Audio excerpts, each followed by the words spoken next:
What is the state of American health compared with 50 years ago, and what differences are you seeing? Well, if you look at the last half century, we have plummeted into despair. And the data and the statistics show that. As an example, when I was a young man and I began my work exactly at that time in 1970, if you had ever heard about a child with cancer of the brain, you would think somebody had a sick joke. Today, it's one of the top killers of our infants. Diabetic type 2 conditions were called adult onset diabetes. That's how I was taught in school to address it. Today, 2 out of 3 people contracting it are young people. So it used to take 50, 60 years of bad living to contract a blood sugar problem. Today, 5 and 10 and 20-year-olds are getting this in a market way. If you look at new disorders, chronic fatigue syndrome, HIV, irritable gut syndrome, colitis, Crohn's disease are skyrocketing. Multiple sclerosis, Parkinson's disease, ALS, all of them are out of control and off the chart. This is because we have actually taken our lives and gone into high speed, high gear. Now, remember, the country and pretty much the world worked around a nuclear family. And that happened until about the Second World War. After that time, they doubled the economy of the world by bringing women into the workforce in a large way. And then it required 2 incomes in recent years to just sustain, not to thrive, but 2 people had to work just to feed themselves, to pay the mortgage, etc. So it reduced us to the point where we had no time for household chores, preparing food, cleaning, all of this, that now fast food became increasingly more attractive. And by the way, everly more expensive. So as we had the 2 people in the workforce, things became highly expensive. And not only did it look attractive to go through a drive-through, you didn't even have to get out of the car on the way home, but the cost was so much less than healthy choices. So if you look at that scale, that is actually charted about the same. If you also look at sugar, up until the 1970s, fat was in the food. Not to say that was great. When they pulled the fat out, when there was a trend towards anti-fat, they replaced it with sugar. And if you scale that chart to, it's almost identical. So when we see the obesity levels going up, people who are overweight and even morbidly obese, it runs on that same track with high sugar consumption. And then to top it all off with more and more people, remember 100 years ago, there were 2 billion people on Earth. Today, there's 8 billion people on Earth. There's more products being made, more waste being disposed, more pollution in the air and the water, more product use, and more disposable income for a larger cross-section of people. So things that are made poorly to begin with, when we throw them into our waste areas and they break down, they go into the aquifers, the gases come out of polyester nylon clothes, as an example, enter to the atmosphere. All of these play havoc on your health. So I would say that we probably have doubled the amount of disorders, increased or created disorders that didn't exist, and multiplied the existing ones by dozens of times in some cases. Is the ultimate diet raw green vegetables, sprouts, seeds, sea vegetables? Would you add or take anything away from diet? How would you get full? Would you be missing any nutrients on the diet? What you have to understand is that the lifestyle and the diet that Hippocrates brought to the world back in the 1950s has been the only diet that has been clinically researched over 65 years. Now, we have a unique setting here because not only do thousands, hundreds of thousands of people have come through this program in that period of time, but many of these people are seriously ill. They've been given up by medicine. They haven't been helped. And we have been having that privileged insight to see people reversing catastrophic diseases, as well as the ever increasing group of healthier people that come here to prevent disease and premature aging. So rather than having an analytical approach to this, we have a clinical approach, and we have thousands and thousands of people, including myself, as proof of how this works. Now, let's explain it as simply as I can to you. That if you look at every creature on Earth, we're the only species in nature that choose to eat cooked food. So 100% of every other species eats a raw food diet. Even the carnivores, although there's small amounts of carnivores, and they have a purpose, by the way, they clean the carcasses of dead animals up. They actually eat raw food. No other creature cooks their food. Now, you may say, if you had not such great insight into nature, well, birds eat popcorn. Well, that's not their first choice. They wouldn't be eating popcorn if it wasn't available for them. Number two, when you look at our 6.5 decades of work, why then do people come here and fight aging successfully and reverse disease and prevent disease? Because locked into the cells of these raw, organic, plant-based foods, you have this extraordinary element called phytonutrients. And these phytonutrients are unique nutrition that goes after and attacks and neutralizes a wide variety of disease. Some attack cardiovascular problems, diabetic problems, and cancers. And each and every one of these plants have locked into those cells something unique to that plant. Amazing work. I write books for those of you that are academic listening to me. A series of academic books I've written is called Food is Medicine. The next thing that you have to do is use a little common sense. I petition you to use common sense. When I go out and I speak to kindergarten students, which is my favorite place to speak, by the way, there's no pretense or confusion in that area. If I take a vegetable and I cook it, and I take a vegetable and eat it raw, and I say, which is good, 100% of the kids get the raw one is. Now, you, of course, have been corrupted by all of these philosophical ideologists who basically say, if you cook a food, it's better, it's a yin and a yang and a bung and a bang. All of that's nonsense. If you take a food and destroy the molecular structure of the food, and it gets soft and gets hot and does all of that, crinkles up like an old person, you're obviously destroying many of the nutrients. As an example, you displace the amino acids, the proteins in it. Most of the vitamins are completely gone. Minerals hold up unless you really cook the heck out of them. And all of the medicines, the hormones in it, the oxygen in it, the phytochemicals in it, and enzymes are gone. So do I think? No, I know that raw, organic, plant-based diets are the original diet of man. We've shown that here for 65 years. It's been very successful for the last half century I've been eating it. I've raised 4 kids this way. My wife and I eat this way, and we just don't get sick. And I feel more like a 20-year-old than a 70-year-old. Of all the people you've advised over the last 10 years who followed your advice, what were the results? What percent got to their optimal blood sugar, blood pressure, and weight? What percent reversed major health issues? What percent didn't get the expected results? That's a big question. So let me be as candid as I can be.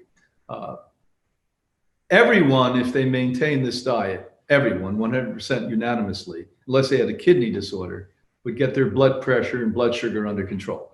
That's easy. 97% of the people with cardiovascular disease, if they do the exercise, the attitudinal work that we need, and clean up their diet, will eventually correct the causative reason for their heart attacks, strokes, etc. That's a given. Diabetic type 2 conditions, 100% of them have the potential to completely recover from that so-called disease. It's really a lifestyle choice, not a disease. Now, cancers are a little bit more tricky. So we're not lucky like hospitals here because we're not a hospital, we're an educational center.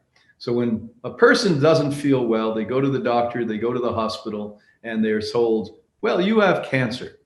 And then, of course, they have only 3 choices at that point. Well, now they added a 4th in, but it's really the same thing.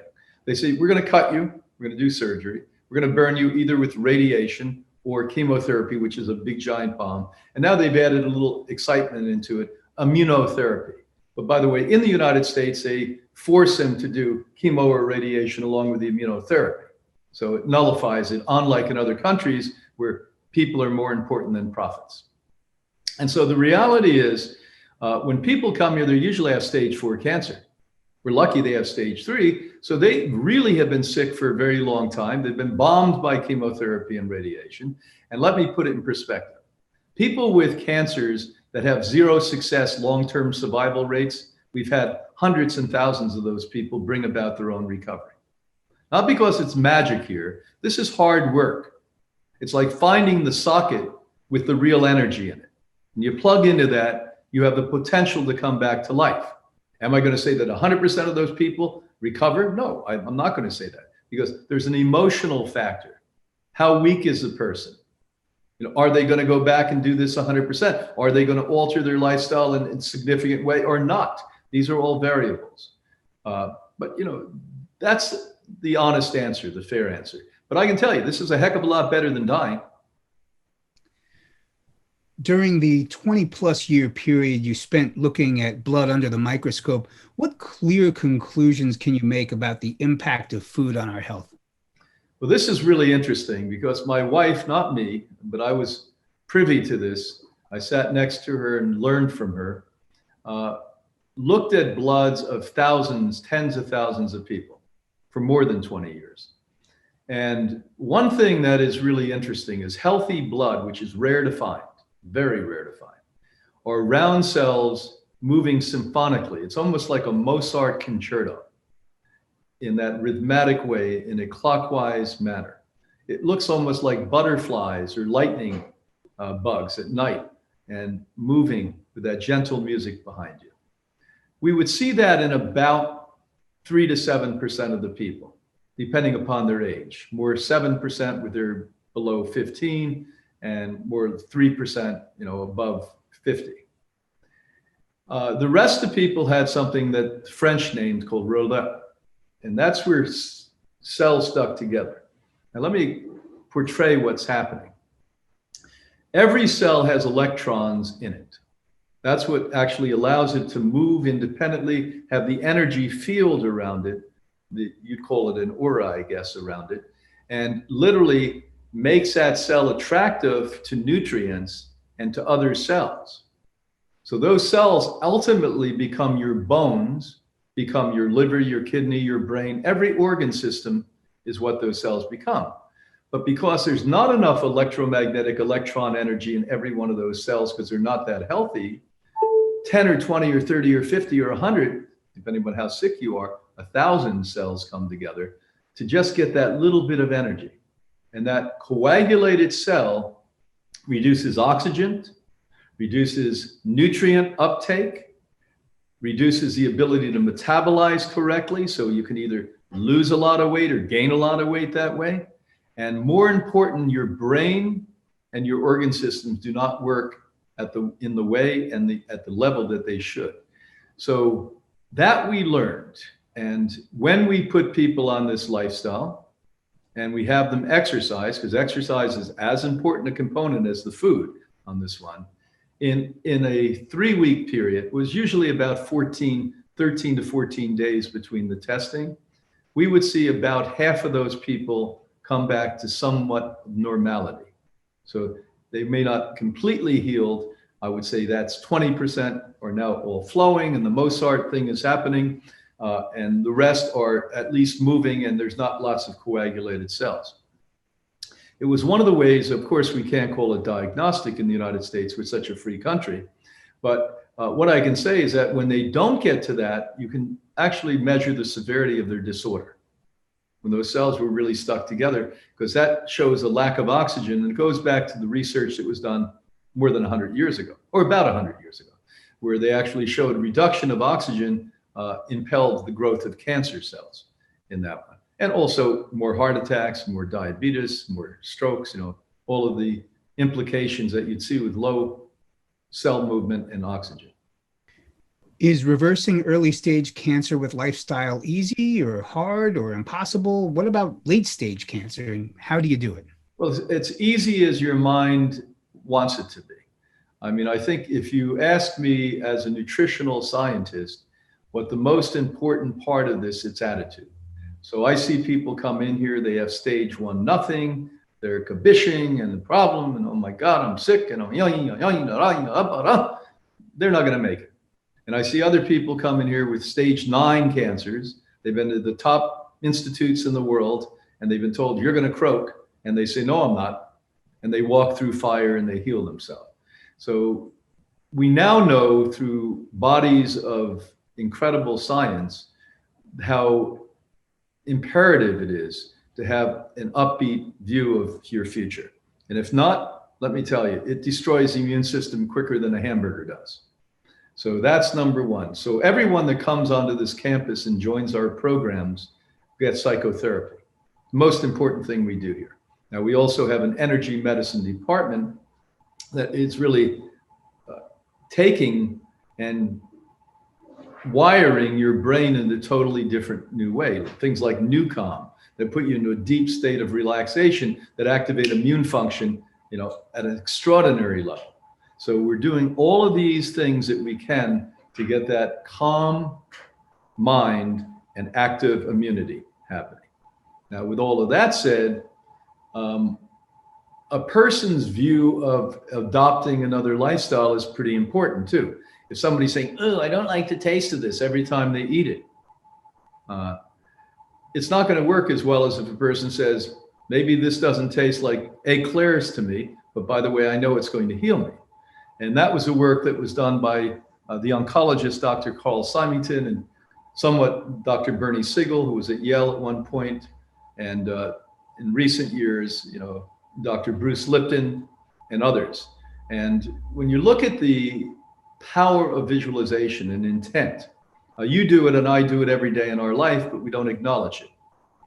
For instance, every once in a while, I look around the Hippocrates campus here, 60 acres, and I remember looking at the building that we built, me visualizing that building 10 and 20 years before I had it built. And I said, we talk about visualization like it's some abstract thing. You and I do it every day. You visualize what you want to prepare for food. You visualize where you want to drive. But most of us somehow, when we become wounded, we become ill, we become limps. And we just say, oh, we got to go to somebody else to heal me, rather than say, hey, let me visualize my own healing. And the intent and the power of doing that. And then you confirm it by feeding yourself these phytochemical rich foods. And you don't give in to disease and you don't give in to death.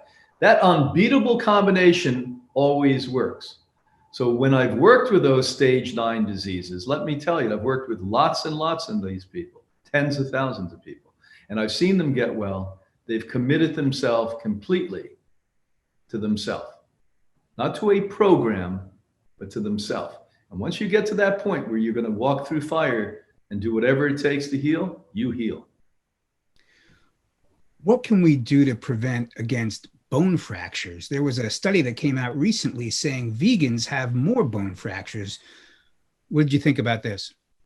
Well, I think they had to be poor eating vegans because people like me would have less bone fractures.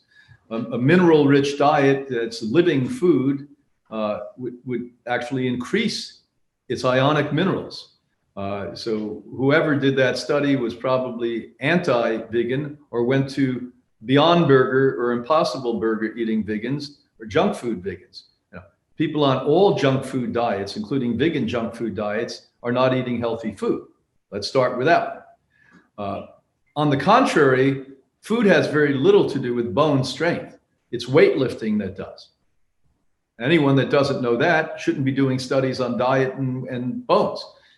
Weightlifting, weightlifting, weightlifting, weightlifting, weightlifting, now diet. That's how it goes.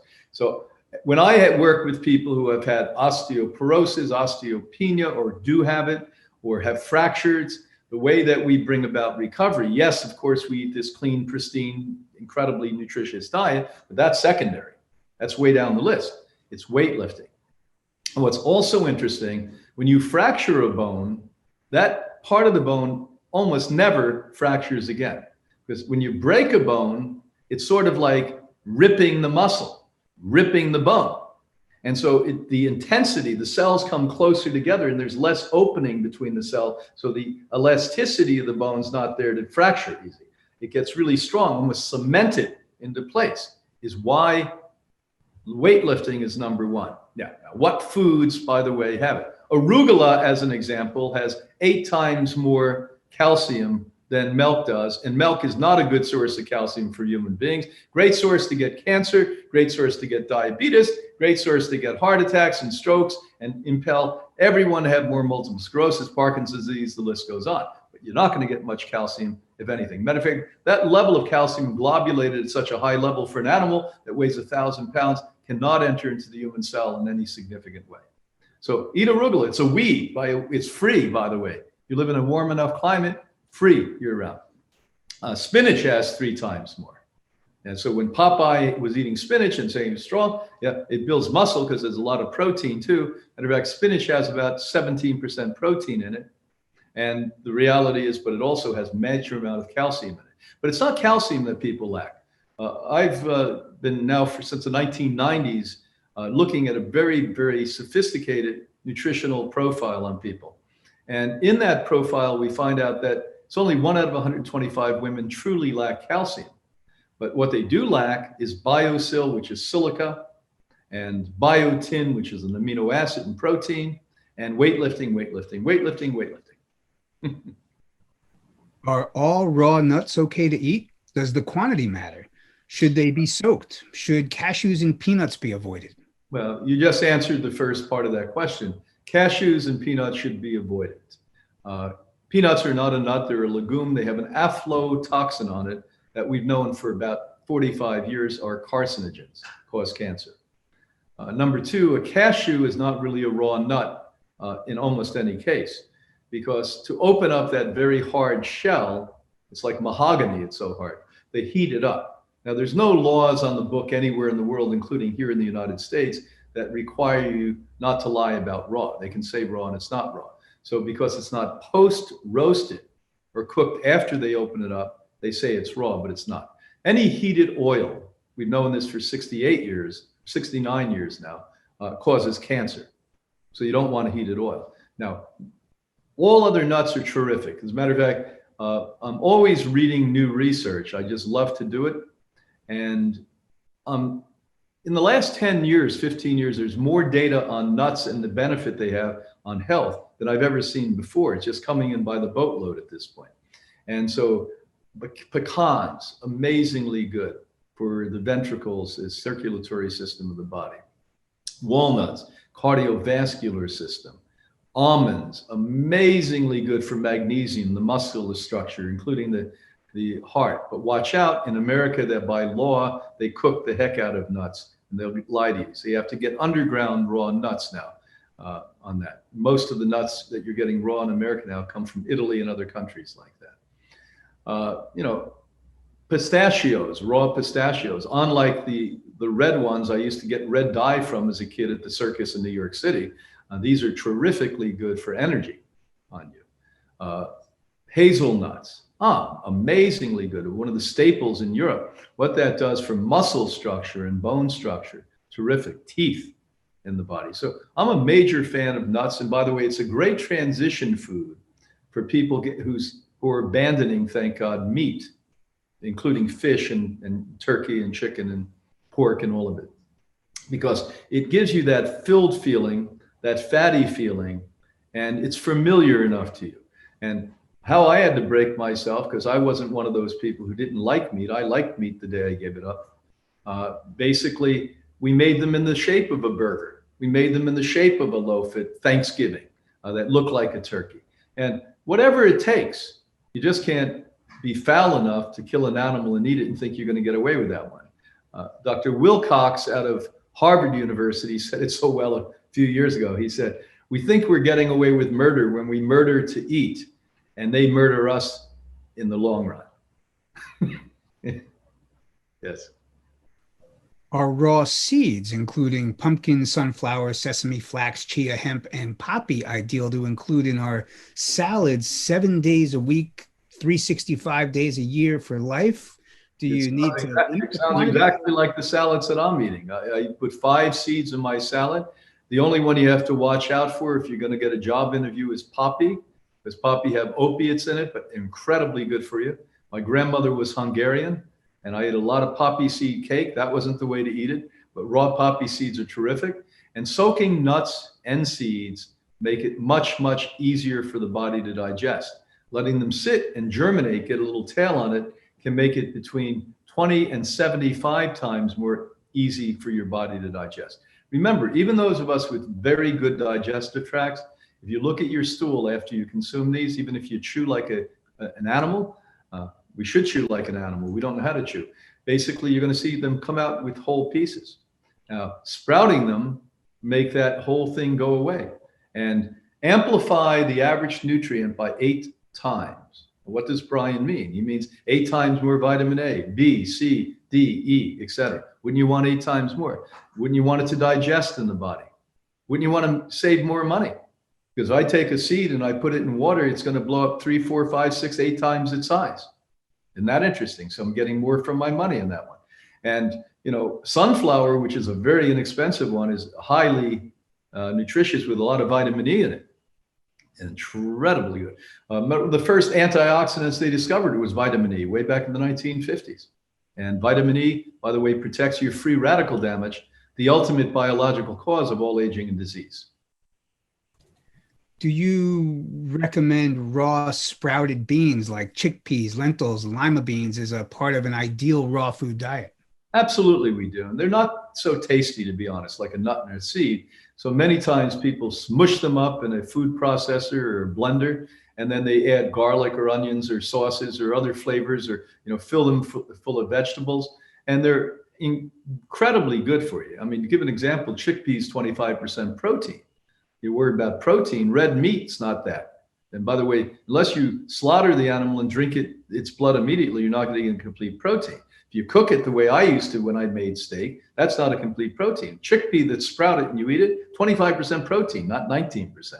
I mean, amazing stuff. People don't have any idea. And what we love about chickpeas, it reminds you that filling, meaty, or hamburgery feeling that you have. It's got fat in it. It's got substantial fat. It's got complete amino acid protein in it, and it fills you up.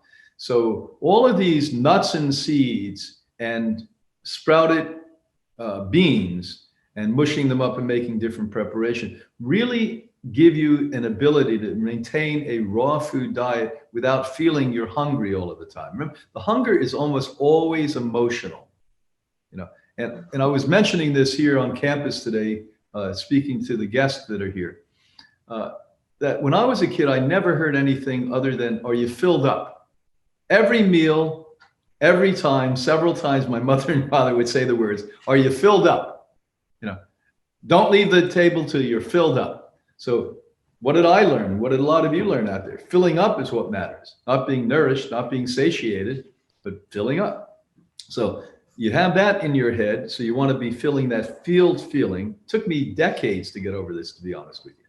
And now I eat very little. My body's very strong. And the reality is I don't feel hungry, but it really was an emotional switch rather than a biological change. Do you recommend raw sprouted whole grains such as quinoa, millet, teff, amaranth, and buckwheat as part of an ideal raw food diet? Absolutely.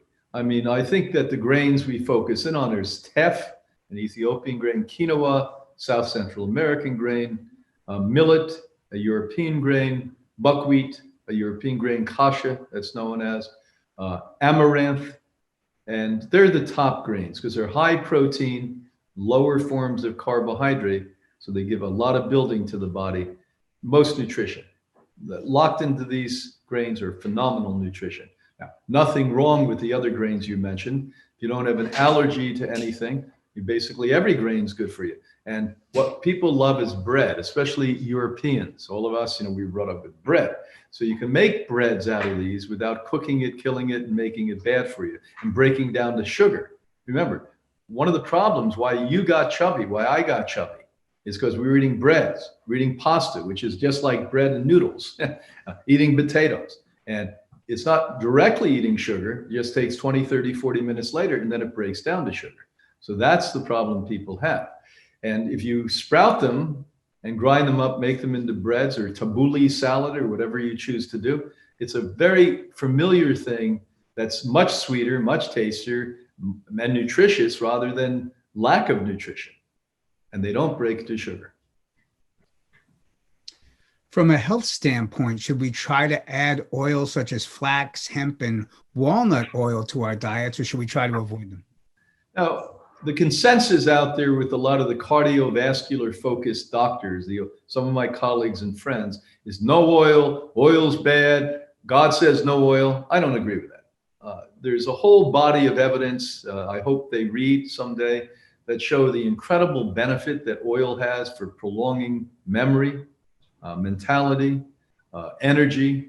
As a matter of fact, last night I spoke to two of my friends, one that you know who's been on The Real Truth About Health, Dr. Seifri, another good friend of mine, formerly a surgeon at NIH, Dr. Yu. They're smack in the middle of a study helping people reverse cancer, and they're taking away the glutamate as well as the sugars, but what they're doing is feeding the people essential fatty acids, showing that that literally fuels the reversal of cancer. And so I think our group has to rethink it. And I know we become focused on heart disease. When people have a heart attack and stroke, I'm going to tell them right here at Hippocrates, our medical team, please don't have any oils for a period of time. You don't have oils, you're going to become old quick, and your memory is going to go south even faster. Now, you don't have to eat a lot of oil, I'm not suggesting that. But the ones you mentioned, I'm a fan of. Walnut oil, raw organic walnut oil, macadamia oil, avocado oil. I like olive oil. I grew up around a lot of Italians. I happen to like the taste of good olive oil. And so just don't go crazy with this. How do we make sure we get enough vitamins and minerals from our foods? How do we make sure we're not missing any key ones? And will a wide variety of sprouts give us all the vitamins and minerals we need? This is the most nutritious diet in the world. It's very difficult not to get everything you need on the Hippocrates diet. It's very difficult to get anything you need on another diet. So if you took the exact foods that we eat here and we teach here and that I live on, basically, and cook them, guess what? You wouldn't get the nutrition. So let's start with that premise. Number two, start to think in a very practical way. Most people don't have the ability anymore to do it because you just listen to talking heads and believe what we say or don't say. So use your own thought pattern on this. Look at the strongest, most muscular, most active, and most vigorous creatures on the planet Earth. What are they eating? And you say, well, they're not us. Well, any of you that have religious dogma in your head that don't think that we're built genetically in the similar way as some of these creatures, you don't know what you're talking about. The fact of the matter is some of these are 98% genetically exactly like we are. And well, guess what? They flourish on eating these sprouts. They flourish on eating the greens. They flourish on eating nuts, seeds, grains, etc. And not because we think so, because we know so. And I and anyone who adapts this diet go through the initial detox and becomes committed to themselves and living at the highest level of integrity will now get everything you possibly need. Now, let me preface that by saying, I'm a person who's so happy about being alive. I want to live another 100 years. I also take raw living supplements, plant-based supplements, many of which we make here because we wanted an A+ variety that we knew was organic. We knew the source of it, and they're targeted to certain health concerns and needs for people. I take a lot of these every day. I take algae biotin. I take pollens. I take liquid minerals, ionic minerals, not because I think I'm lacking something. I want extra. So when I'm at the gym for 3 hours, like I was this morning, lifting incredibly heavy weights, and today I'll end my night at 10 o'clock and I'll be up at 4 o'clock in the morning, driving 3 hours to do a whole day lecture series tomorrow. I want to be able to do that. And I want to be able to tomorrow night not feel exhausted, but feel energized. So the next day when I get up and I do consultations on 25 people, I'm all there. So, you don't have to wait till you're deficient to get that. So start with the best, add even more of the best. And by the way, you will never worry about that.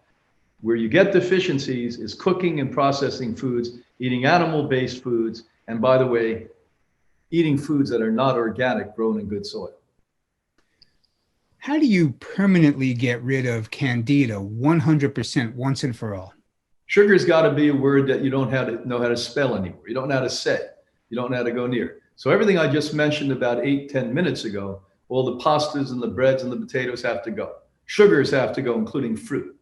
There's not a sugar that's not going to feed candida or cancer or anything else. So the fact of the matter is that's got to go out of your diet. It's very difficult.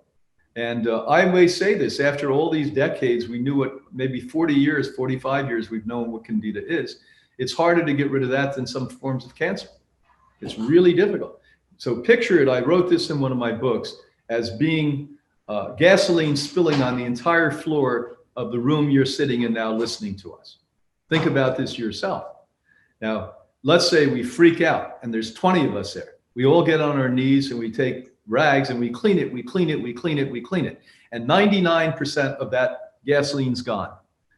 But somebody forgets an hour later and they light a match, and in the very corners, we didn't get 100% of it up, it ignites the room. So the problem with candida, you got to beat the hell out of this thing and eradicate it, or it's just going to come back with vengeance on you. And I've seen the best case, classic case I saw. We had a woman that literally was measured, went to one of the best doctors in the country, if not in the world, on that one. She was measured completely well of candida. He had no markers, none of the evidence of it. And she went on a cruise with her husband, and she didn't eat crappy food. She ate healthy food, but she took cake 2 times on a 7-day cruise, and she had a measurable level that went up to 20% of what it originally was from eating cake twice. That was where my hypothesis was proven that day. Now, since then, I've seen 100 other people do the same thing, but the fact is, it's a tough one, but you better get rid of it, because it's not only a foggy mind, but we now know that candida leads to other diseases because it's suppressing the immune system. And when you suppress the immune system, opportunistic disorders just get right into your body and take over. How do you protect your thyroid, and what supplements should we take? Should we take iodine, or can that cause thyroid problems? Well, 300 years ago in Europe, the selenium and iodine was pretty much gone from the soil. Now remember, iodine was only in soil that was close to oceans. So we call the breadbasket, where we got much of the food here in the United States, it never really had any measurable iodine in the soil. Where the coast of New England, the coast of the central East Coast, California, Washington State, they had it. But it was farmed out in Europe 300 years ago, farmed out here in the 19th century. And so the 2 most important elements for not only the thyroid, but the entire endocrine system, which also includes the lymphatic system, is iodine and selenium. So this is something you should supplement with. Now, here's what you were just mentioning, which is ironic. You require the iodine and the selenium, but when you have a thyroid that breaks, it either goes hypo, too active, or hyper, underactive. Then when you take traditional iodine supplements, it's not good, because the gland can no longer handle it, because you haven't given it to it, it's not familiar with it, so it's putting in a foreign substance and it overreacts to it. So a colleague of mine, who's often at The Real Truth About Health, Dr. Cousins, and one of his genius friends pulled together an ionic form, a protomic level, a very minute level of iodine that we've been using for women and men here for a long time, very, very successfully. So you've got to sneak it back in so it gets into the gland, so you give that support. But there's so many factors for the plague of thyroid concerns today. Cell phones, the batteries here, laptop computers, working in front of computers all day long, being in a city where cell towers and you're bombarded constantly. I mean, it's just an endless array of bad things that are happening. Chemicals, fluoride in the water, a biggie. Doesn't help your teeth, but it does help you, give you cancer and thyroid problems. All of these are, and so the number now, we estimate that 70% of women have some kind of a thyroid disorder, either full blast or they're at a border of it. About 20% of men, and if you had told me that 30, 40 years ago, I would have laughed, because it was such a small amount of men I saw. I never saw them practically. Today it's 20% of us. And it's going to get worse because the malnutrition is getting worse and the electronic age is growing. How does a man protect against prostate problems? Sex, and I don't say that jokingly, but in my book, 7 Ways to Lifelong Sexual Vitality, we put research studies out. So men that are sexually active have far less prostate problems. As Harvard pointed out, it's high fat diets, high saturated animal fat diets. I guess you could do it on coconut oil too, which is a saturated fat, palm oils, which is packed into everything today. As a matter of fact, the biggest cause of the rainforest degradation is they're growing palm oils. I had a business meeting in Costa Rica, and I looked down at what it is, all palm oil, destroying the environment completely. But more importantly, animal fats do it. They show that 93% of the men that had prostate cancer had high lipids in their blood. And so those two things are overwhelmingly the factor. Active sexually, as well as not having a lot of animal fat. Now, I think there's an emotional component to this. I mean, if I go back to the 70s when I began my work, it was very seldom I saw anyone with prostate cancer or prostate problems, even swollen problems. It happened, but not often. What happened is women, thank goodness, received their voice around then and started to actually stand up for themselves. And men were in ultra control of the family, of women, of society. And I think it assaulted us. Like I see breast cancer relating to emotional concerns when women have trauma or they're abused in some way or they don't feel loved. Men did the same thing. So that was the decade I started to see this thing go. By the 80s, it started to go and it hasn't stopped. It's like skyrocketing. And they say this, and I'm not sure I don't agree with it. I can't say this is confirmed as truth. But if a man lives long enough under the conditions we're putting ourselves through today, they'll probably end up with prostate cancer. You don't have to die from it. I see more men die from prostate cancer when they do the conventional treatment than I do who have it and live with it. That's where they spread it to the liver and the bones and everything else. And the most important of all tests is called the Gleason test. They don't only poke you with a biopsy once. I've seen actually men were poked over 20 times. Imagine spilling all of this. But you have to really understand this. It's also having nothing to do with testosterone like they claim to you. They put you on female hormones. What a joke this is. It's almost astronomically stupid. And why? Because if it were true that high testosterone gave you prostate cancer, why doesn't every 20-year-old kid have prostate cancer? Why does it take till 50, 60, 70 years old for guys to display it? And when their testosterone is 1/3 of what it was 40, 50 years before. And a good friend of mine basically discovered that in the 60s and laughed at a renowned doctor, by the way, laughed at them and said, this is crazy. And, they're still playing the game. They look at the PSA. Legitimate doctors don't look at PSA as a valid thing. PSA may indicate you have a swollen prostate. Doesn't always mean you have cancer. You have outrageous numbers. It could mean you have cancer. But, the other test is then these biopsies, which are problematic. Or wait and see. Stand by and see. That's usually the right approach. If there's not a fire, don't put a fire out. You don't go to your house every day and hose it down with a fire hose, do you? In case there's a fire. If someone is not going to eat a raw food diet, then which cooked foods do you recommend between sprouted whole grains like quinoa or millet, cooked squash, cooked potatoes, and sprouted cooked beans? Are any of these better or worse among cooked whole foods? Well, you just named some of the cooked foods that I eat. About 10, 15% of my diet is cooked, not because I'm sacrilegious, because it's okay, you're healthy. Now, if you're sick, you're fighting one of these magnitude diseases, you have to be 100% raw until you heal. And then guess what? You could eat 10, 15% if your diet is cooked. So baked winter organic squashes, one of my big favorites. Why? It's a lot of water that fills you up and it has a lot of minerals in it. Everything else is pretty much cooked out of it. Plus that, the taste of those baked seeds, really delicious inside of it. Steamed vegetables, not a big problem. I happen to like in that squash sometimes putting peas. What's wrong with that? Nothing wrong with that. But it's the amounts you take. So when we were still in Boston, remember the Institute began in 1956 in Boston, we had a lot of volunteers from the major universities, MIT, Tufts University, Boston College. And they would actually go into the labs at night after work and they would do some research. And one of the most profound and important things, I wasn't really a researcher in it. I helped I would go over and help with them. They found out that the breaking point for health is about 20 to 25% cooked food versus raw food. That if you go from 25% to 30% cooked food by weight, your immune system drops over 17%. But think of what I've just said to you. These are measurable quantities we're talking about now. If you went up to 35%, only 10% more, it dropped to 48.7. So half your immune system was dysfunctional at this point. And it goes back to confirm what was done at the Pasteur Institute by Reshetnikov in the 1930s. He called that leukocytosis, leukocyte, white blood cell cytosis. And he showed that when you ate a cooked food, the immune system attacked it and compromised the immune system, no differently than it would a virus or a bacteria at that point, or a cancer, anything that the body's immune system protects you from dying from.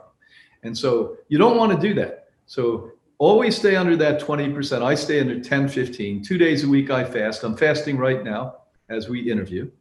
And you don't have to do 2 days. At least try to do 1 day. If you're not anorexic or bulimic or emaciated, there's reason within all of this too. And learn how to do it, and do it on raw green juices rather than plunge into a water fast, unless you're guided by a doctor, somebody who's an expert in these type of things. I think it's very important to realize how easy it is to eat a lot of raw food. In my book, Living Food for Optimum Health, I portray it with art. A 16-ounce green drink is very heavy. It weighs a pound approximately. Now, think of what's in there. 3, 4, 5 pounds of green organic food. In our green juice, it's half sprouts with these phytochemicals that fight disease. Now, a moderate-sized salad. I eat a large salad. Every night I eat a salad that big. That's a half a pound. You're up to 1.5 pounds of food. That's a lot of food, even if you're young. You could actually eat a half a pound of cooked food and be at 20, 25% versus who's going to eat a half a pound? You eat a quarter of a pound. Now you're at 85% raw food and 15% cooked food. Voila. If that's hard for you, either you're completely addicted to the wrong thing or didn't hear a word I said. This is easy to do. Should everyone take a food-based vitamin C? And what does it mean to be food-based? Why do we need this? Well, most supplements, as I articulate in my book and my work I did on The Real Truth About Health, Supplements Exposed, tell you that over 90% of supplements are dangerous to take. Now, Brian's being an alarmist. No, Brian's being a scientist, unlike most of the people who call themselves scientists. I actually did a deep dive 40 some years ago into this. Pharmaceuticals create the raw material for about 80% of all of the supplements. They're made out of petrochemicals and, worse than that, genetically modified corn in the case of vitamin C that they inject inside of you. And so food-based means they take a food, they don't heat it above 110, 115 degrees. They take that organic food, they put it into capsules or powder, or they extract it. If you want to get details, and you're spending money and hurting yourself if you don't get details, read the book Supplements Exposed. And the fact of the matter is, our line, when I went in to have somebody make it, they kept coming back and saying, this is going to cost a lot more money. The average cost difference, the lowest cost difference has cost me 15 times more by doing the right thing than lying to you and putting vitamin A, vitamin B, vitamin C on it. 15 times more, because it's laborious.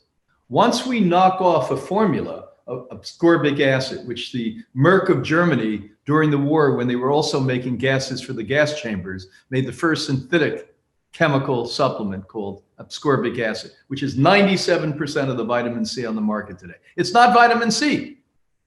In my book, I basically tell you that Dr. Scarborough, a colleague, said, Brian, what you've written, nobody's going to understand. Explain it this way. If you offer somebody an orange and they take the orange and throw it away and eat the skin, that's like taking vitamin C from ascorbic acid and thinking it's full. It's only 1/8. 7/8 are missing. So when you put an isolated element in the body, guess what attacks it? The immune system attacks it. Here on campus, we only IV food-based, made of cassava, the root vegetable, vitamin C.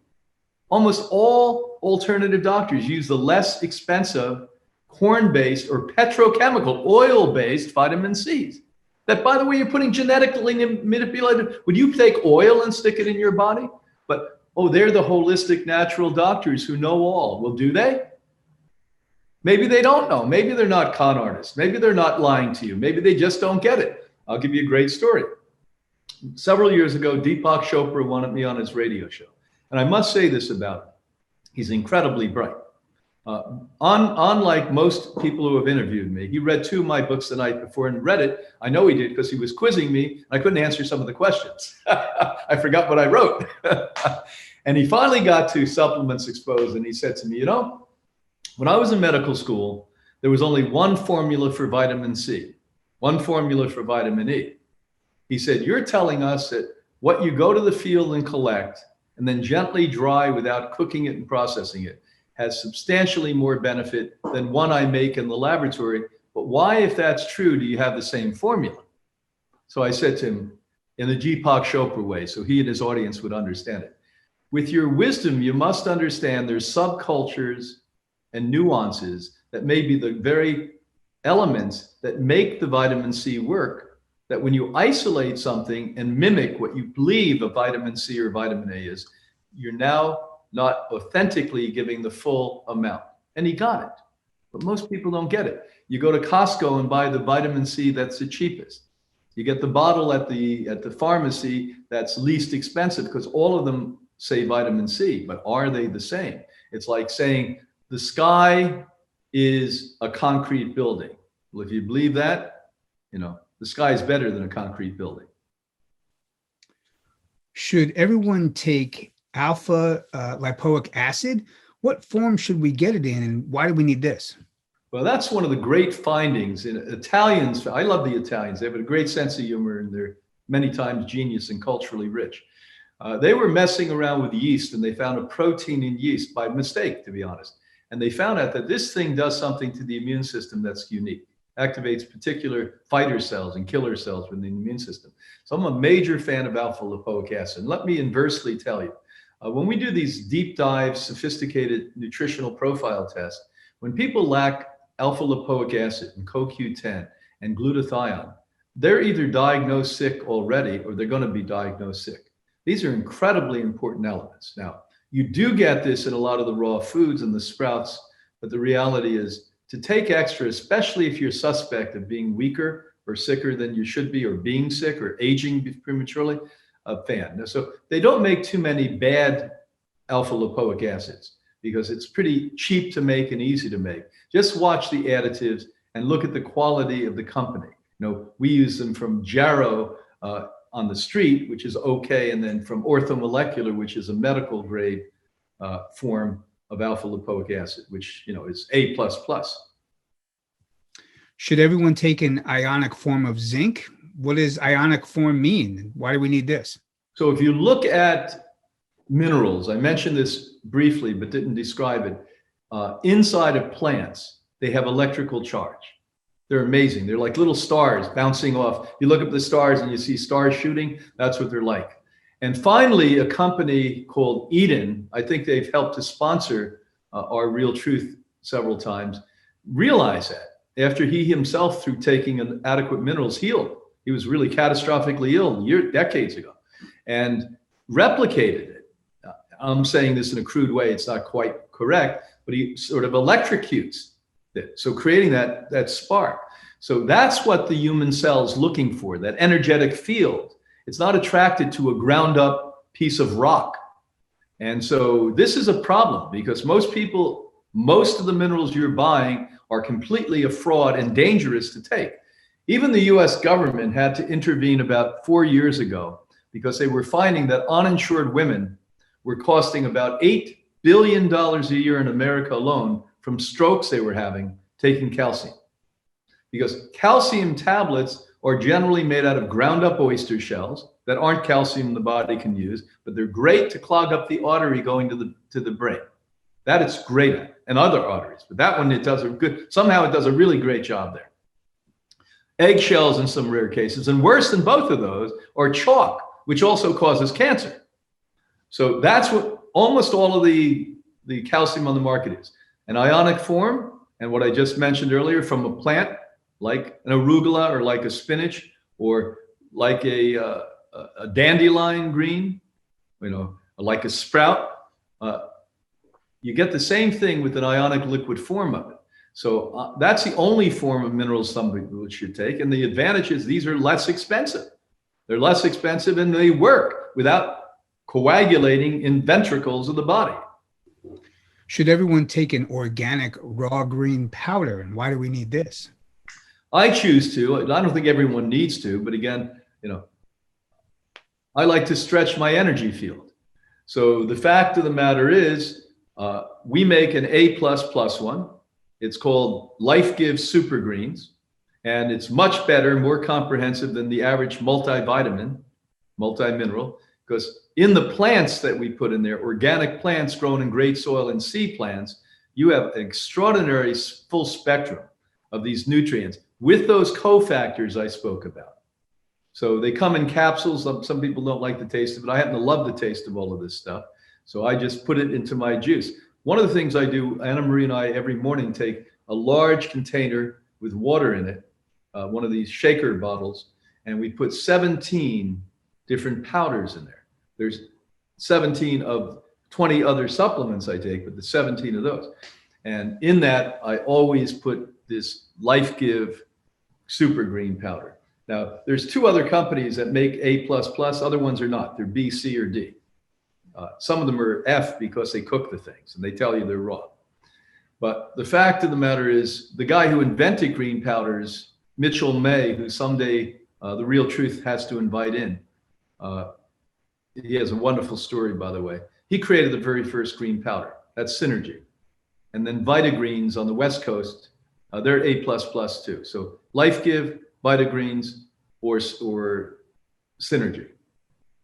Everything else is, why buy it? It's less expensive. Yeah. Take less and you'll get more. Should everyone take B12? Why? Does it make a difference? What type? The only supplement that I tell everyone, I don't have to know you out there, you better all take, man, woman, and children, meat eaters, not meat eaters, or B12. I'm on my 34th year of doing research on that. It's a plague. And I don't want to get into it. We don't have the time today, but you may want to see interviews with me in the past on YouTube or on The Real Truth, where I describe exactly what I discovered by going to the NYU and Harvard medical libraries, that we're lacking part of our intestinal anatomy that we had hundreds and hundreds of years ago. And the little pocket that the cultured bacteria we call B12, that's what it is, a soil-based microorganism, no longer has a place to culture there. So we all have an ongoing need to get B12. And so it should be a bacterial living form, plant-based form. Ours is extracted from an algae. It's raw, it's methylated, as well as 2 or 3 other types of B12 in it. So you don't need a lot. You need one of these a day. It's very rare I give 2 to people. Inexpensive.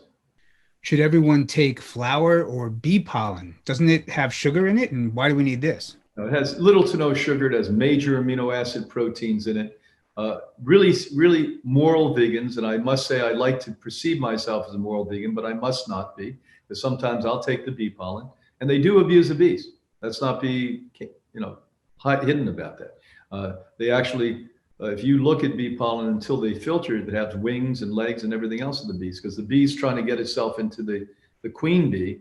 And you know how we boys are. You see a hot number there, you're going to do everything you can to get to her. And they wiggle through something half the size of their body weight, and often they dismember themselves in doing it to carry that pollen into the bee. So flower pollen is far more ethical. They collect it with silk gloves and human hands. And the best in the whole world is from Sweden. Most research behind it called Synergy. Nope, that's wrong. Surrogate from Sweden. And the reality is that I take every day pollen. And when you look at pollen, really get on the internet and look at it. There's 3 pages of nutrients it has in it. And I've noticed over the decades I've been taking it, every year they add 2 or 3 new things they didn't know was in there before. So it's an amazing, amazing, amazing food supplement. Should everyone take glutathione? What form should we get it in? And why do we need this? Well, glutathione was an enigma until recently, where I understood the benefit of glutathione. It actually activates the mitochondria, the energy source of every cell. I mean, that's pretty important. So if you want your cells to be smart and muscular, you want to have glutathione. And so I looked at, there was back then 8 different companies and they didn't work at all. Not one of them worked. I actually put people on a test 2.5 months later, put them on all of it, lots of it, double, triple of what they said to take. And there wasn't one that worked. And then some of my team members went out to California to a conference. They came back, they said they met a doctor who was an MD who had a laboratory, and he left medicine and ran a laboratory for a while. And he noted what I found, yes, as I mentioned a few minutes ago, that when you lack glutathione, some of these nutrients, you're going to get in trouble. And glutathione is one of those. And he found the same thing I did on the West Coast, so 3,000 miles apart, and said, I've got to find a way to create glutathione. So he found a way to mix it with fats so that it's adherent to the human cell. A liposol is what they call it. And so there's a liquid liposol form that we've been using successfully here for a very long time. I take it every day because you want that cell to be energized, not for only physical energy, but emotional energy. You know, you have to get a stability within there. And I've seen this be one of the factors. It doesn't work so much directly on the immune system, but it's one of the factors to reverse and prevent disease. Should everyone take magnesium? What form should we get it in? Can't we just get this from food? And why do we need this? Well, again, almonds are really at the top of the list, but getting raw almonds, as I pointed out in America, they've taken them off the market. But let me tell you, magnesium is so important, as we mentioned earlier, cardiovascular disease, a big important muscle. That's one of them. How about the muscles themselves? Every muscle in your body requires magnesium. It's a relaxant. Sleeping, you require magnesium, or your nervous system's like this all night long. And the fact of the matter is, the cheapest one is just as good as all of them. And the cheapest one in this case isn't Eden. It's magnesium oil. So I don't know any good health store that you can't find magnesium oil. And where you put it is the creases behind your elbows, a little bit. You don't schlock it on, just a little bit. Creases behind your knees, same area. Right and left side of pubic hair near the hip, not near the hair, but near the hip, and on the heart. And if you have one of the above problems I mentioned, you put it on 2 or 3 times a day. If you don't, you do what I do, once a day. Now, I also take the Eden oral form because I'm very active. You know, I use my muscles an awful lot. And so, but make sure you're getting magnesium every day or eating something with it. There's a lot of foods that have magnesium in it too. Should everyone take organic ionic selenium? Where do you get these types of minerals, and why do we need this? Should we all eat Brazil nuts to get this? Do Brazil nuts have high counts of radioactive minerals? Well, let me say to you that Brazil nuts are just like any nut. How are they grown? Are they in rich soil? They measure some Brazil nuts. They have loads of selenium in it. One has more than 3 of the other type, or some have very little in it. So that's really the quality, the source, big time. Good source. What's interesting is about 15% of the population are allergic to Brazil nuts. It's one of the highest, you know, peanuts are at the top of the list, but Brazil nuts are probably second. Cashews number 3 on that one. And this is why I really strongly advise taking raw, good source Brazil nuts. But barring that, the Eden company that I mentioned 2 other times is my choice. They pioneered it. There's nobody doing the same thing, and there's nobody doing it better, I can tell you now. Should everyone take probiotics? And if so, for how long? Should we take it daily forever? Well, that would be the smart thing to do. Finally, even mainstream medicines turning in the direction of the importance of healthy fauna and flora, bacteria within the intestinal tract. Now, I've been jumping up and down yelling since I was a boy in my 20s at how incredibly valuable it is to have healthy bacteria and not bad bacteria. Because I was telling something that now is finally coming out to be true, that serotonin, which is the happy juice that makes you not have depression, that makes you have optimism, that gives you upbeat, 90% of it comes from the intestinal tract. And if you don't have an incredibly healthy flora, a garden, think of it as a healthy organic garden you've been cultivating for 20 years. you're not going to create the serotonin and the quality of serotonin. So this is where a lot of depressions, and I think even more grievous problems, bipolar, schizophrenia, one of the sources. As some of my psychiatric colleagues, not psychiatric, but psychiatrist colleagues, they are psychiatric, some of them. Number two, your immune system. 70 to 80% of your immune system, it depends upon healthy, balanced bacteria. And so this is something we've been focusing on here, our intestinal health, since we opened our doors at Hippocrates. And one of the ways that we help to clean that up is wheatgrass implants. We're injecting fresh raw juice directly into the anal opening. It acts as an antiseptic. It acts also as a prebiotic. Prebiotics, a lot of you are conned into buying this. All it is cellulose from plants. So what the human body was built to consume to keep healthy bacteria in the intestine are plants. When you eat an animal, it does the opposite. Think of it in a very logical way. If I said to you, go out and buy your yuppie, buy your organic chicken, buy your organic free-range fish, whatever you yuppies think, and put it in your kitchen, but don't refrigerate it for a couple of days. How about 2-3 days, you come back. What happens? It stinks, it rots, you don't even go into the kitchen because the bacteria, bad bacteria outgrowth has proliferated. Don't you think a similar thing happens in your intestinal tract? So you're actually creating food for bad bacteria. You're multiplying bad bacteria. Organic, fresh greens, raw, because once you cook, the cellulose is gone. It's in value, no value at that point. Raw organic green vegetable is what the universe told you need to make healthy bacteria. Come on, people. This is so easy. This diet and that diet. Talk about the diet that the body requires. The diet I've seen in a clinical setting work on hundreds of thousands of people.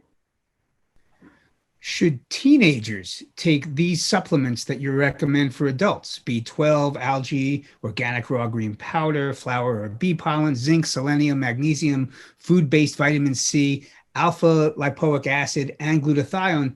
Are there any others that kids need? Well, I can tell you, I raised all of my kids taking all of those and many more as they grew up. Kids, teenagers, people below 25 need it more than you and I do. At 25, we stopped growing. Now, we used to say 21, but we've learned since. Once they started to do neuron or brain research, we realized the human brain doesn't regulate the rational part of the brain until you're 25.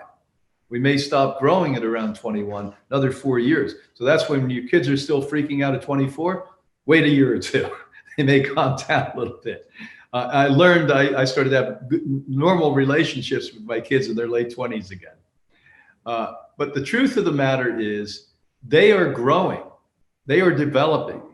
They are still taking cells and making organs and getting taller and have much more need than somebody 40 or somebody 60 has to have, not to say you shouldn't have it. So the problem with this conversation, and let's be open about it, is it's great for me to say you can take all of this. I have the money to do that. Many of you listening out there do not have the money to do this. So don't think that this whole conversation we're having with these questions on the real truth now are a necessity. We're talking about maximum benefit, ideal. Can people live in a healthy way with just inexpensive, like sprouts, which 1 pound gives you 10 pounds of food, the most nutritious food, highest protein, highest vitamins? Sure, you can live inexpensive. Will you get almost everything you need? Absolutely. Go back to a question I answered about 30 minutes ago, where you said, well, do you take supplements? Do you need supplements when you're eating a plant-based diet? The answer is no, you don't need them. Are there still things missing in soil? Are you still expelling 4 times more energy than a normal person, not normal, but an average person has? And the answer is yes. So you have to take this into account. But the first and foremost thing, the foundation of this conversation is a healthy diet, a healthy mind, and an exercise program. Now, you may want to add extra energy, extra pizzazz, extra everything else. These supplements are great. I was lucky. I could afford to give it to my children. Plus that I buy this stuff wholesale. I give it to my grandchildren. Grandmom and grandpa, by the way, aren't the most fun people at Christmas and birthdays. We give supplements to our kids. Should we eat fermented food like sauerkraut? Is the salt in it undesirable? Do we need fermented foods to build our gut microbiome? Well, it's certainly a way that people gravitated to throughout history. Practically every single culture in the world, if you look, they use fermented food. The Asian cultures, the European cultures, etc. What's interesting, if you look at the blue zone studies, now I think they're up to 7 or 8 little tribes of people that commonly live above 100 years. Almost every one of them eat fermented food. So obviously it has some positive impact on the gastrointestinal tract. One of the impacts, let's repeat again, is the cellulose roughage in the raw sauerkraut. But there's other impacts too. It brings a handful of good bacteria. It's not going to do what the body requires, give you that full spectrum of it. That's done in the supplement. So, Hippocrates Life Give supplements are the most comprehensive that mimic exactly what a healthy intestinal tract would have in it. But remember this, everything that's going to help is going to be a positive thing, one step further in having a longer, healthier, disease-free life. Should we fast for 1 week twice a year? Does it really matter? Should it be a juice or a water fast? I'm much more of an advocate of a 1 day a week fast. Now think about this when we speak about it. If you do 1 day a week, that's doable for most people. Now let me once again frame this in saying some of you listening may not even know you have an anorexic problem, a bulimic problem, or you've been through long-term medicines where you're weak, you're emaciated. Disregard what I'm saying now. This is not a general statement for everyone on the planet Earth. This is a general statement for almost everyone on the planet Earth, but not people that are enduring these problems. But if you are one of the people that can fast 1 day a week, 52 days in a year. Now it takes 7 years for the body to totally regenerate. Now, what do I mean by that? That means if I analyze every single cell in your body today, we catalog it, we come back 7 years from today, the day you're listening to me here on The Real Truth About Health, not one cell is in the body anymore. You're completely a new person. And when you look at this, it's unbelievably interesting. The human heart is completely new in 30 days. Oh, Brian, that's not true. Yes, it is. If I take your heart out, we analyze it, put it back in, take it out again, 30 days from today, new cells. Human lungs, 70 days. Somebody said, wait a minute now, I had lung cancer. How come it didn't go away? Because lung cancer cells move in a counterclockwise manner, not clockwise. So they'll picture this. The way I pictured is when you're living healthy, the inside of an organ that's enduring something like a tumor, sandpaper comes there and slowly erodes it. But the fact of the matter is, this constant renewal and regeneration of the body is phenomenally good, because when a physician does a snapshot on you, say, look at how sick you are today, and says, look at 3 years ago how sick you are, they're not taking into account what they learned at 18 years old in pre-med, that the body completely, always, consistently regenerates. So you're a new person in the heart in 30 days, in the lung in 70 days. And the more we strengthen the anatomical development of the human body, the growth of bones, the growth of tissue, the growth of organs, with strong cells, enduring cells, an immune system that's the Israeli army, not another army, then at that point, you can strengthen yourself, eradicate disorders, prevent disorder, and slow the aging process. I can't promise you won't age, you'll just slow the aging process. Should we try to spend all day outside getting sunshine to optimize our vitamin D? Well, it would be a little tough for me to tell people in Alaska to stay outside all day. In Florida, it's very easy where I live. Back to the matter is, I think this, I don't think this, I know this, and you know this too, that everyone was outside a century ago, because your family and my family were farmers. Unless you're part of the aristocracy, and if you are, you probably wouldn't be listening to me. You'd be eating Twinkies and caviar somewhere. The fact of the matter is that you were farming. You were outside at least 6 days a week and probably walked to the synagogue or church on the 7th day. That's it. When I was a kid, every mother everywhere in the world put their child in a carriage and put you in the sun, even in the middle of cold winter days, to get sun. Sanitariums, a century ago and before, every hospital, every sanitarium put you in the sun, realizing this. All at once, a half a century ago, the sun became an enemy. Don't go into the sun. You're going to get cancer. Oh my God. And I even got caught up. Oh my God. I used to lay on the beach up in the New York area, sunbathing. Oh my God. And then I said, well, boy, those poor people in Africa, they're out in the sun still. I don't get in the sun that often. You know, I'm inside most. Those poor indigenous tribes in South. So I looked up at the data from the United Nations. They had no more skin cancer there than they had 50 or 100 years ago. Now, what's the difference? In Whitey world, that's where you're from, Whitey world, where we've been in experiments since the 1940s, where every bit of meat you put in, the animal fat has heavy metals and chemicals and God knows what else, radiation in it.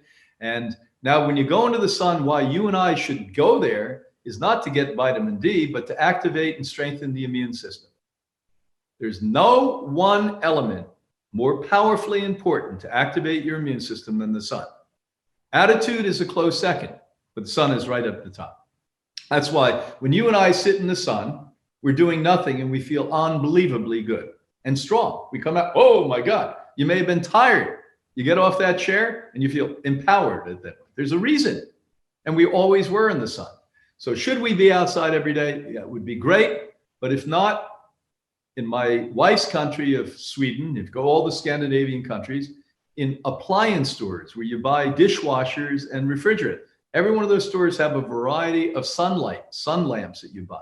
They at least get, if you don't have the sun, you know, your working place you should be putting full spectrum lighting in your house. Is it exactly like the sun? It's better than it was.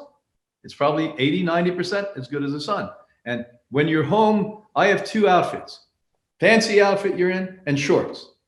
So I'm always in the sun in Florida, but if I were in the north, which I was, the Institute's originally from Boston, remember? I had all these full spectrum lights all over the place. Why buy a light bulb if it's not full spectrum? That's it. Now, with that said, is vitamin D important? Well, if you'd heard me speak 10 years ago, I would have been wrong. And sometimes I learn things. I thought they were just making stuff up about vitamin D. I just didn't read the right research. Now I've been reading it. Vitamin D is phenomenal. The more we study this hormone, by the way, let's change the name. It's not vitamin D, it's hormone D. That's where the mistake was made. It's not a vitamin, it's a hormone. And if you read my book, Life Force, it speaks about what a hormone is.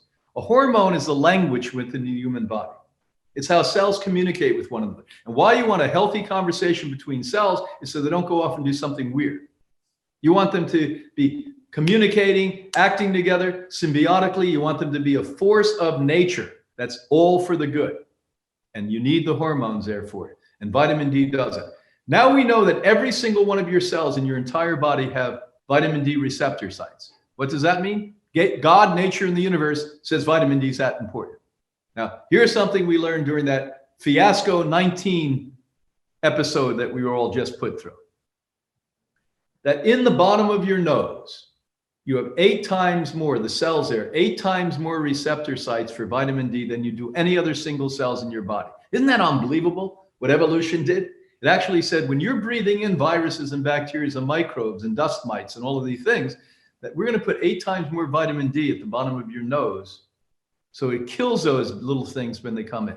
So ever since I've been telling everyone, forget the 19, any virus, if you're in the public, if you're worried, if you're sick, if you're prone to get sick, you take like the Life Give vitamin D, which is made of a vine, a plant, the vine of a plant, not cooked. It's a white powder. You take a little bit, it's a little tiny capsule, a little bit, you put it in, a drop of oil, you put your pinky in, put it way to the back of the nose at the bottom. Don't put it at the top. They're going to be thinking you're either eating donuts with white sugar or cocaine. You don't want that to be told. So you put it to the back, and when you're in the public, it's going to prevent you from getting that virus of any type or that bacteria that comes in. So I did it on planes when I go on, not that I'm on planes a lot now anymore, but yes, on planes when I'm there. In the public, if you're going to some place you don't know, you have to go out. These are great, great things to consider. Vitamin D, I'm a big fan of. Yes, you should take vitamin D. Yes, if you're out in the sun, about 84% of the population that do not have enough vitamin D. One of the standard tests that we do here.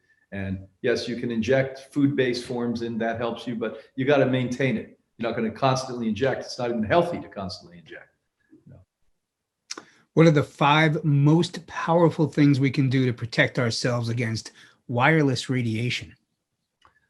Thank God I finally found the European I've been looking for 25 years.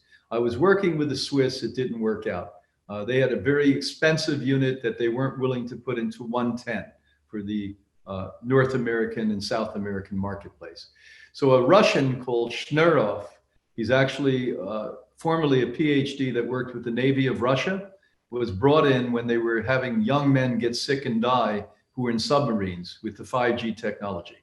Now, what was happening is they'd go on these long voyages, months at end, and the 5G technology was being used. It was bouncing off the walls of the submarine, not leaving. And these kids were coming back with tumors and neurological problems and nervous breakdowns. And I mean, the list went on. So he was brought in, knew nothing about this. He was just a typical scientist, a PhD. And he basically discovered that they had no way to prevent that other than neutralizing it. So we created a technology that now, thank God, is inexpensive. We use it here, tell our guests to use it. We teach our guests about it. It's called WAVE, W-A-V-E, Rider, R-I-D-E-R. It's about $1,200, and it takes care of a large home, not a mansion, not a 20,000 foot home, but frankly, even if you had a 20,000 foot home, you only live in an area of it. So for most homes, I'd say 98% of the homes, this is adequate. You put it in, and it really, really works. You may want to read about it, Wave Rider. This whole property, we brought a physicist, crazy friend of mine in here years ago. This has been protected since we opened our doors at Hippocrates. But this was a very expensive endeavor. Thank God they made the technology as good, if not better, and frankly, cheap at this point.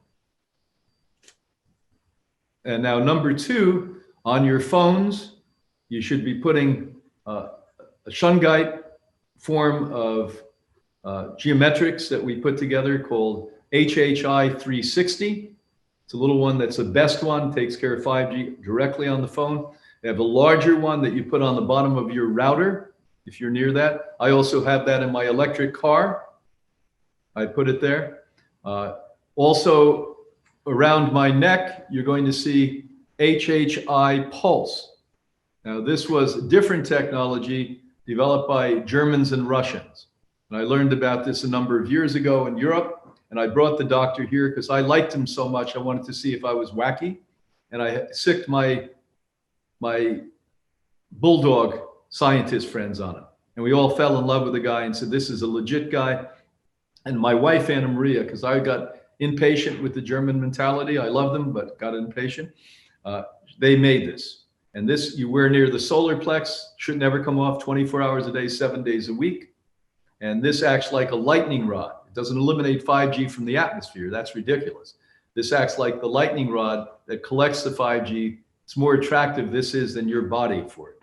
So you want it to hit that. You want it to be neutralized so that you're not constantly being zapped by 5G and other radiation that's out there today. So this is number 2, the protection. Number 3, make sure you're not living in close proximity to a cell tower. There's a wonderful documentary on that. You may want to look at it, look it up on cell towers on Google, and you'll find it. They went into New York City and showed that the closer you are to a cell tower, the higher incidence of tumors you have in your body. My wife's country is Sweden, which is really a remarkable country. They tell the truth to the citizens, almost always, not always, but most of the time. They came out years ago and said, if you live within a mile of a train track, you're going to have more cancer. So even train tracks admit it, and the closer, the more, of course. So a lot of these things we take for granted. I never thought about them years ago. Who would ever think? First time I saw a cell phone, I got all excited. Wow, you can do this without a wire in a car. And little did I think that this is going to zap my head. This is going to create brain cancer for children. Why? We said early on, it's one of the big killers of our children today, brain cancer. It was unheard of half a century ago.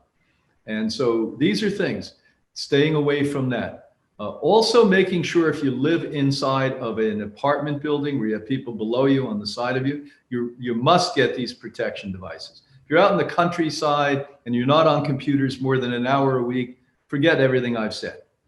But if you come into a city or if you live in an apartment building, I mean, these are mandatory things today. You say, well, if this was true, how come we don't hear about it? They'd rather spend, the cell industry, millions of dollars telling you it's safe than millions of dollars to make it safe. And if you want to get to the deep end of this, read the world's leading authority on it, Dr. Hardell, Hardel, an oncologist, a cancer doctor out of Sweden. And remember, Sweden and Finland were the place where cell industry was created. He's been begging them as a cancer doctor since the first inception of this stuff. Please, please, please put protection into these things. Millions of dollars telling you it's healthy. In the United States, one of our colleagues who's been at The Real Truth About Health, Dr. Devra, D-E-V-R-A Davis, was actually a top scientist, the top scientist at Bill Clinton's administration for 8 years. Read her work. Amazingly brilliant work. One of the great teachers and great people that I happen to know, Dr. Devra Davis. Look at The Real Truth. Look at the archives of The Real Truth. She also does other lectures, but she's done a spectacular job. Look at the work she's done with Stanford University, Yale University, University of California, Exeter University, University of Sydney. You know, this is no small thing. And you say, well, how come if this is so bad for you, we don't know? If Stanford, University of California, Exeter University, Yale University is doing research and saying it causes cancer, you think you'd know. But these bastards don't want you to know because it's a multi-trillion-dollar industry. Don't talk about billions. That's small change to these people. So you need to protect yourself. And number 5, I think it's really important for you to realize you live in the real world. Unless you want to become a monkstress or a monk and move to the Himalayas that's probably being zapped too by satellites, you got to live with this stuff. And you can become neurotic. And I see a lot of neurotic people about this stuff. And neuroses and insanity and fear will make you sicker than bad food. And the combination of all of that, eating bad food, you're really going to get sick and you're going to die before you should. So there are people today at the heightened levels of this that are what we call universal conductors, that they come here quite often. We help them. That they are so frazzled by this, that they're hypersensitive. You and I are sensitive to it. We may not feel it, but they're hypersensitive. They come into a room with this stuff, they start shaking. And when they go to the average doctor out there, they're told they're psychiatric, there's something wrong with it. They're not. This is a new type of disease, electromagnetic field disease, that, by the way, is finally being acknowledged in some of the more progressive medical institutes in the world.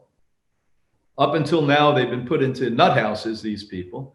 And the fact of the matter is, isn't it scary that we, from our modern electronics, created a new disease that creates psychiatric and neurological disorders? And some of them, frankly, I'm not sure we'll ever reverse. That the sheathing, the nerve, the myelin sheathing on their nervous system have been melted in their case. Don't ask me why it does that to one and not to another. I don't know that answer. Why was it important for you to come back and speak with us here again at the Real Truth About Health conference? Well, the Real Truth About Health is not just the name of an organization or a conference. It means what it says. Let's go through each word. Real truth. You know, today, the powers that be know they can confuse and manipulate you by fake or false news. And the ones who are literally saying that other things are fake news are the ones giving you the fake news. So let's start with that to begin with. And when Stephen came to me, it was a very cold night in January. I was just done doing a conference in downtown New York City and sat in the car with me before he drove me to the hotel and said, Brian, what would happen if I took my money? You didn't ask me for money. You didn't ask me for anything else. My money, and created an organization where we could focus in on the work that you and Anna Maria did. I said, that's really generous of you, Stephen. And so the first Real Truth conference we held was a 3-day conference where only people you could listen to is Anna Maria and I. And you can see this on, and I guess it was somewhat interesting. But the second year I said to him, you know, we know a lot about a lot of things, but we don't know a lot about everything. Why don't we broaden this thing? And Stephen, out of his own generosity, Stephen Shore, one of my favorite human beings on the planet Earth, because he's the real thing. He doesn't say one thing and do another. He says what he does. he did that. So we went into New York City and we invited other leaders in, and only people who are not going to back down. If he or I or one of us asked a political question that they gave us some bullshit answer, they were either not invited or disinvited to come there. So he's managed to really bring almost everyone onto that stage that wasn't shy, that had their own passion. I think truth is only accompanied by passion, and tenuous bullshit is accompanied by frailty and lack of conviction. And so convicted people, believing people, experienced people, knowledgeable people, but not only on health, because we're talking about cell phones. So I'm not the expert on that. I can sound a lot smarter than you on that, but I'm not the expert. Who is? We bring Dr. Davis in. Who's the woman that literally saved the farming community in India? We didn't read about it. We bring the woman in who saved the seeds in India and saved the lives of God knows how many tens of thousands of farmers who were committing suicide after Monsanto took them over after thousands of years of being farmers. We don't talk about vaccines being bad because we're anti-vaxxers. We bring the world's experts in and we show you, this is your knowledge. You make a choice if you want to be vaccinated. And that's why I'm back here, and I'll be here every single day until the day I die, hopefully 100 years from now. And I'll always support the real truth, and I'll always support Stephen Short, and I love him. Thank you for what you do. Brian, thank you for everything you've meant to the conference along the way, for all of your meaningful work at Hippocrates and beyond, and of course, for being here today and sharing everything with our audiences. Thank you very much. Be well. Be well. Good to see you again.